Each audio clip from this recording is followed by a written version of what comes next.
At 1 o'clock in the morning on March 23, 1963, 5-year-old Jeryl Lynn Hilleman woke her father, complaining of pain and swelling in her throat. Maurice Hilleman recognized the symptoms immediately: mumps, a highly contagious viral disease that could cause deafness, pancreatitis, and sterility. He comforted his daughter, then drove through the dark streets of West Point, Pennsylvania, to his laboratory at Merck Research Laboratories. He returned home with cotton swabs and nutrient broth, swabbed Jeryl Lynn's throat while she slept fitfully, and drove back to the lab to culture the virus. By morning, Hilleman had isolated a live sample of the mumps virus. By 1967, that sample, attenuated through repeated passage through chicken embryo cells, had become the mumps vaccine used worldwide. The strain was named Jeryl Lynn after the little girl who had donated it unwittingly on a painful night in 1963. Maurice Ralph Hilleman was born on August 30, 1919, near Miles City, Montana, in a 2-room homestead on the High Plains. His mother died giving birth to him and his twin sister, who also died. His father, a traveling salesman, could not care for a newborn, so Maurice was raised by his Uncle Robert and Aunt Edith on their farm 8 miles outside of town. The farm had no electricity, no running water, and was surrounded by vast, empty plains where dust storms and drought were constant threats. Maurice grew up during the Great Depression, learning to be resourceful, self-reliant, and tough. He worked the farm from dawn until dark, tending chickens and cattle, and attended a 1-room schoolhouse where one teacher taught all 8 grades. He was the only student from his school to attend high school. Hilleman's first experience with microbiology came from observing life on the farm. He noticed how diseases spread through chicken flocks, how some animals survived infections while others died, and how sanitation affected health. He graduated from high school in 1937 as valedictorian and enrolled at Montana State University on a scholarship, intending to become a retail manager for J.C. Penney. A freshman chemistry professor told him he was wasting his intelligence and should pursue science instead. Hilleman switched majors to microbiology and chemistry. In 1941, he graduated first in his class and received a fellowship to pursue a doctorate at the University of Chicago. He earned his Ph.D. in 1944 with a dissertation proving that chlamydia, previously thought to be a virus, was actually a bacterium. The distinction was critical for developing treatments. In 1944, Hilleman joined E.R. Squibb & Sons, a pharmaceutical company in New Brunswick, New Jersey, where he was immediately assigned to develop a vaccine against Japanese B encephalitis, a mosquito-borne virus devastating American troops fighting in the Pacific. The Army needed a vaccine urgently. Hilleman worked around the clock, testing inactivated virus preparations, and within months delivered a vaccine that protected thousands of soldiers. It was his first success in vaccinology, demonstrating his ability to work under pressure, meet impossible deadlines, and produce results. The experience shaped his approach. Speed was essential, perfectionism could wait, and the goal was always saving lives, not publishing papers or winning awards. In 1948, Hilleman joined the Walter Reed Army Institute of Research in Washington, D.C., where he studied influenza viruses. He discovered the concept of antigenic shift and drift, the process by which influenza viruses mutate, creating new strains that human immune systems cannot recognize. This insight explained why flu epidemics occurred periodically and why vaccines needed to be updated annually. Hilleman's understanding of viral evolution made him uniquely qualified to anticipate pandemics.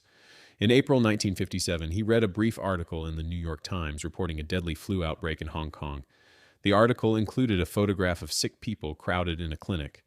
Hilleman studied the image and immediately understood this was a new strain and it would become a pandemic. Hilleman requested virus samples from a U.S. serviceman infected in Hong Kong. When they arrived on May 12, 1957, Hilleman's team worked around the clock for 5 days testing the virus against blood samples from thousands of Americans. The results were alarming. Almost no one had antibodies against this new strain. Hilleman predicted the virus would reach the United States by September, when schools reopened and children gathered in close quarters. He alerted the Surgeon General and sent virus samples to 6 pharmaceutical companies, urging them to produce a vaccine immediately. The companies, trusting Hilleman's judgment, began production without waiting for government orders. By fall, 40 million doses were available. The 1957 Asian flu pandemic killed 1.1 million people worldwide, including 116,000 Americans, but researchers estimate that, without Hilleman's vaccine, over 1 million additional Americans would have died. Hilleman's rapid response to the 1957 pandemic established his reputation as a microbiologist who could deliver results under pressure. On December 31, 1957, he left Walter Reed to join Merck Sharp and Dohme as director of a newly created virus and cell biology research department. Merck gave Hilleman resources, autonomy, and support to pursue vaccine development aggressively. Over the next 30 years, Hilleman's department would produce more vaccines than any other laboratory in history, transforming childhood diseases from deadly threats into preventable conditions. Hilleman's approach was unconventional, impatient with bureaucracy, and relentlessly focused on outcomes. He tested vaccines on himself and his family, bypassed regulations when he believed lives were at stake, and prioritized speed over caution. In the early 1960s, measles killed approximately 1 million children worldwide every year. The disease caused high fever, rash, and complications, including pneumonia, encephalitis, and death. Hilleman began developing a measles vaccine in 1958, using a live but attenuated virus that would trigger immunity without causing severe illness. By 1963, his vaccine was licensed and in widespread use. The vaccine reduced measles cases in the United States from hundreds of thousands annually to fewer than 1,000 by the 1980s. Globally, measles vaccination has prevented an estimated 150 million cases and over 57,000 deaths. Hilleman improved the vaccine in 1968, producing a version that caused fewer side effects and provided longer-lasting immunity. The mumps vaccine, developed from the sample Hilleman took from Jeryl Lynn's throat in 1963, followed a similar trajectory. Hilleman attenuated the virus by passing it repeatedly through chicken embryo cell cultures, weakening it until it could no longer cause severe disease but still triggered immune response. In 1966, Hilleman administered the experimental vaccine to his younger daughter, Kirsten, making her one of the first children vaccinated against mumps. The vaccine was licensed in 1967. Before the vaccine, mumps infected approximately 162,000 Americans annually, causing deafness, meningitis, and sterility in severe cases. By 2023, only 429 cases were reported in the United States. The Jeryl Lynn strain remains the mumps vaccine used worldwide, a testament to Hilleman's decision to swab his daughter's throat at 1 a.m. In 1969, Hilleman learned that rubella, a relatively mild disease in children, caused devastating birth defects when contracted by pregnant women. Rubella infections during pregnancy resulted in congenital rubella syndrome, causing deafness, blindness, heart defects, and intellectual disabilities in newborns. Hilleman acquired a rubella virus strain from other researchers and developed a vaccine. In 1971, he combined his measles, mumps, and rubella vaccines into a single shot, the MMR vaccine. The combination reduced the number of injections children needed, improved compliance, and provided comprehensive protection against 3 major childhood diseases. The MMR vaccine became standard in vaccination schedules worldwide, and congenital rubella syndrome, once common, became rare. Hilleman's work extended beyond childhood diseases. In the 1970s, he developed vaccines against hepatitis A and hepatitis B, viruses that cause liver disease, cirrhosis, and liver cancer. The hepatitis B vaccine was particularly controversial. Hilleman developed it using blood serum from infected individuals, primarily gay men and intravenous drug users, populations at high risk for hepatitis B. This was the late 1970s when HIV was unknown, and the blood samples almost certainly contained HIV. Hilleman devised a purification process involving pepsin, urea, formaldehyde, and rigorous filtration that destroyed all viruses, including HIV. The vaccine was licensed in 1981, and later studies confirmed it was free of HIV. Critics falsely blamed the vaccine for spreading AIDS, but investigations proved the accusations were baseless. The hepatitis B vaccine has saved millions of lives and is considered the first anti-cancer vaccine because it prevents liver cancer caused by chronic hepatitis B infection. Hilleman also developed vaccines against bacterial infections, including Haemophilus influenzae type B, Hib, pneumococcus, and meningococcus, which caused meningitis and pneumonia, particularly in children. Before the Hib vaccine, Haemophilus influenzae was the leading cause of bacterial meningitis in children under 5, killing hundreds annually and leaving survivors with brain damage and deafness. The Hib vaccine, licensed in 1985, reduced cases by over 95% within a decade. The pneumococcal vaccine protected against streptococcus, pneumonia, a bacterium causing pneumonia, meningitis, and bloodstream infections. The meningococcal vaccine protected against Neisseria meningitidis, another cause of meningitis. Together, these vaccines virtually eliminated bacterial meningitis as a common childhood threat. Hilleman developed a chickenpox vaccine in 1981, based on the Oka strain of varicella virus discovered in Japan. Chickenpox was a nearly universal childhood disease, causing itchy rashes, fever, and complications, including bacterial infections, pneumonia, and encephalitis.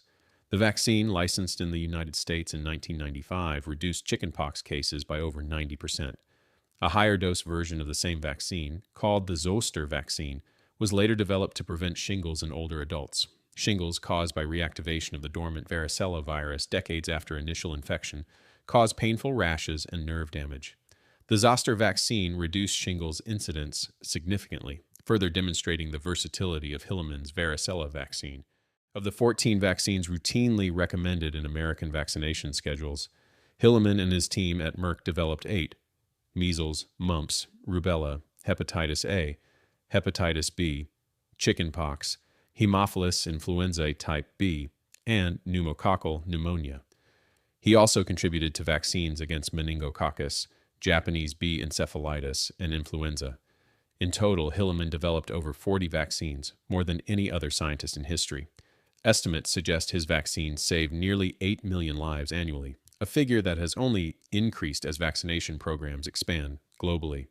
Robert Gallo, the virologist who co-discovered HIV, called Hilleman the most successful vaccinologist in history.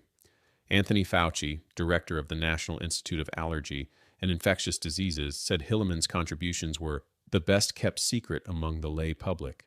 Despite his contributions, Hilleman remained virtually unknown to the general public. He never sought publicity, rarely gave interviews, and dismissed praise.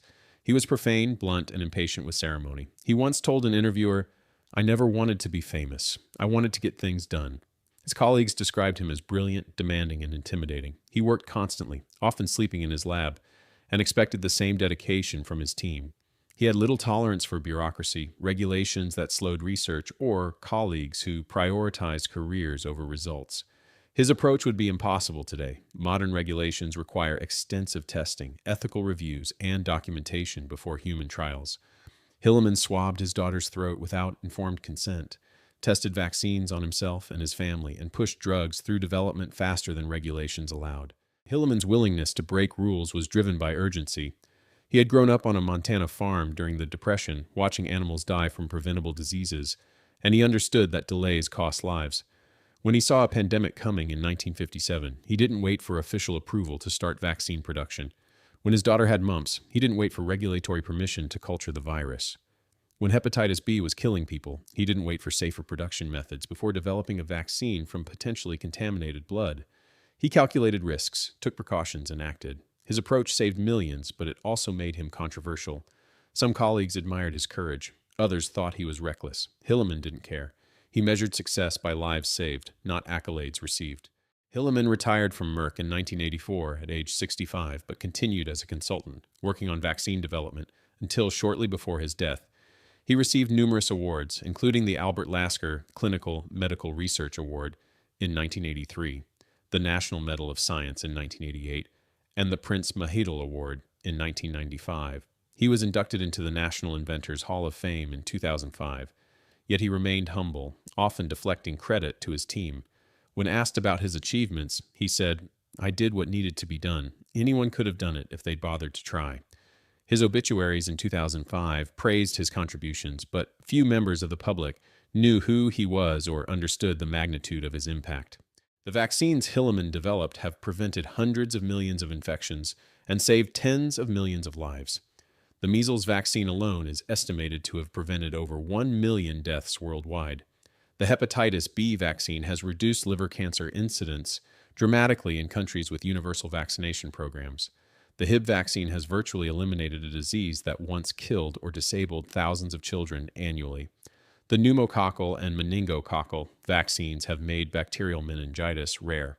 The chickenpox vaccine has eliminated a disease that hospitalized thousands of children every year. The MMR vaccine, combining 3 vaccines into one shot, has made rubella-related birth defects almost extinct. The cumulative impact is staggering. Diseases that once killed or disabled millions are now rare or eradicated. Hilleman's legacy extends beyond the specific vaccines he developed. He pioneered the concept of combination vaccines, demonstrating that multiple vaccines could be administered simultaneously without reducing effectiveness. The MMR vaccine proved the principle, and subsequent vaccines followed. Today, children receive combination vaccines for diphtheria, tetanus, pertussis, polio, hepatitis B, and Haemophilus influenzae in a single injection, reducing the number of visits and improving compliance. Hilleman also advanced understanding of viral mutations, immune responses, and vaccine production techniques. His work laid foundations for modern vaccinology, influencing how vaccines are developed, tested, and distributed. The contrast between Hilleman's contributions and his public obscurity is striking. Jonas Salk, who developed the polio vaccine, became a household name, celebrated in newspapers and on television. Albert Einstein, who developed the oral polio vaccine, was similarly famous. Hilleman, who developed 8 times as many vaccines as Salk and Sabin combined, remained unknown. The difference reflects Hilleman's personality and priorities. He avoided publicity, refused interviews, and focused on work rather than fame. He also worked for a private pharmaceutical company, not an academic institution or government agency, which reduced his visibility. But the primary reason for his obscurity is simpler. His vaccines worked so well that the diseases they prevented were forgotten. When diseases disappear, people forget they ever existed, and they forget the scientists who made that disappearance possible. Hilleman's story fits the pattern seen throughout history. Watson Watt's radar was dismissed until it saved Britain. Mitchell's Spitfire was mocked until it defended the skies. Brunel's ships were called extravagant until they connected continents. Harrison's chronometer was rejected until it solved navigation. Semmelweis's hand-washing was ridiculed until it saved mothers. The Wright brothers were ignored until their planes changed warfare. Holt's tractors were dismissed until they became tanks. Higgins boats were opposed until they enabled D-Day. Szilard's chain reaction was called moonshine until it unlocked the atom. Goddard's rockets were mocked until they reached the moon. And Hilleman's vaccines broke every rule until they saved more lives than any medical intervention in history. In each case, the innovator was proven correct, often posthumously, and the contributions became so integrated into society that people forgot they were ever controversial.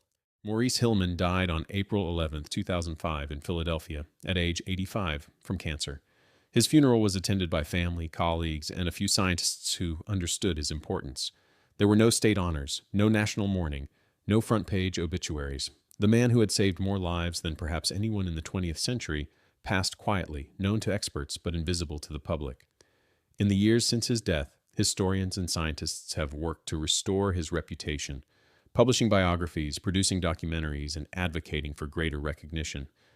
The National Museum of American History holds several artifacts from Hilleman's work, including the canister that held the Jeryl Lynn mumps virus seed stock. Today, children around the world receive vaccines Hilleman developed, protecting them from diseases their grandparents feared. Parents bring their children to clinics for MMR shots without knowing who Maurice Hilleman was or why the vaccine is called Jeryl Lynn strain. The vaccines work silently, invisibly, preventing infections that never occur, hospitalizations that never happen, and deaths that never take place. The absence of disease is Hilleman's monument, an invisible legacy that saves millions annually. He broke rules, bypassed regulations, and worked with reckless speed because he understood that caution, while prudent, could be deadly. His vaccines weren't perfect, but they were available, and availability mattered more than perfection when children were dying. The little girl who woke her father at 1 a.m. with mumps grew up healthy, married, and had children of her own, all vaccinated with the virus she unknowingly donated. Jeryl Lynn Hilleman, now an adult, has reflected on her role in medical history with quiet pride, knowing that her childhood illness contributed to a vaccine that has protected millions. Her father's decision to swab her throat, culture the virus, and develop a vaccine within 4 years exemplifies his approach, urgent, pragmatic, and effective. Modern regulations would prohibit such methods, requiring years of testing, ethical reviews, and documented consent. Hilleman's era allowed speed that today seems reckless, but the results speak for themselves. Diseases that killed millions have been nearly eradicated. Maurice Hilleman saved more lives than any general who won battles, any politician who negotiated peace, or any physician who treated patients. His vaccines prevent approximately 8 million deaths annually, a number that continues to grow as vaccination programs expand. Over the decades since his vaccines were introduced, they have prevented billions of infections and hundreds of millions of deaths. The economic impact is equally staggering. Preventing disease is far cheaper than treating it, and Hilleman's vaccines have saved trillions in healthcare costs. Yet he remained unknown, unrecognized by the public, and largely uncelebrated even within the scientific community. He broke every rule, and in breaking them, he saved the world.